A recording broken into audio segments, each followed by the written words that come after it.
জিহাদ থেকে বিরত রাখার জন্য আয়াত নাইল করতে হল। 635 সালের নভেম্বরে আরবে যখন দুর্ভিক্ষ এবং অসহ্য গরমে পরিস্থিতি চরমে পৌঁছেছিল, তখন এক চাঞ্চল্যকর খবর মদিনা পৌঁছায়।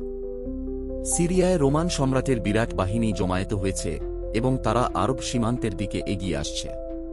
তাদের সাথে যোগ দিয়েছে আরবের কিছু শক্তিশালী গোত্র গাসসান, লখম ও জুয়াম। রোমান বাহিনীর সাথে ঐক্যবদ্ধ হয়ে তারা 40,000 সৈন্য নিয়ে আরব সীমান্তের বলকা পর্যন্ত পৌঁছে গেছে। মদিনার পরিবেশ তখন ছিল একেবারে উত্তপ্ত।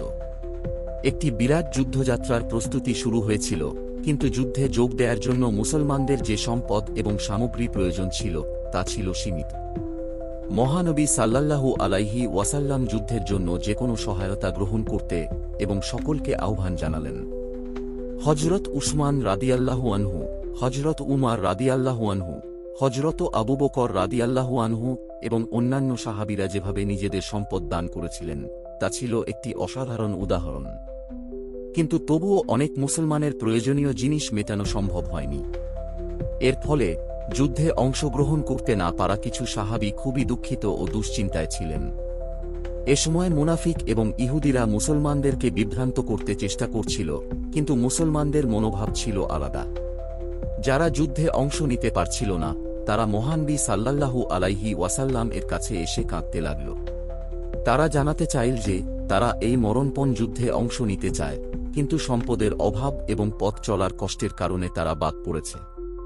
তাদের আন্তরিকতা এবং যুদ্ধের প্রতি তাদের আকাঙ্ক্ষা দেখে মহানবী সাল্লাল্লাহু আলাইহি ওয়াসাল্লাম খুবই অভিভূত হন। পরবর্তীতে আল্লাহর পক্ষ থেকে কুরআনের আয়াত নাইল হয়, যেখানে বলা হয়, আর সেই লোকদের কোনো গুনাহ নেই যখন তারা তোমার কাছে এই উদ্দেশ্যে আসে যে তুমি তাদেরকে বাহন দান করবে, আর তুমি বলছ আমার কাছে তো কিছুই নেই যার উপর তোমার আরোহণ করাই।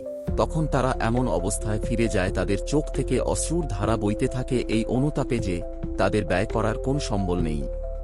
কুরআন সূরা তাওবা 91। এই ঘটনা ইসলামের ইতিহাসে একটি স্মরণীয় মুহূর্ত হিসেবে চিহ্নিত হয়েছে, যেখানে মুসলমানদের আত্মত্যাগ এবং বিশ্বাসের গভীরতা প্রতিফলিত হয়েছে।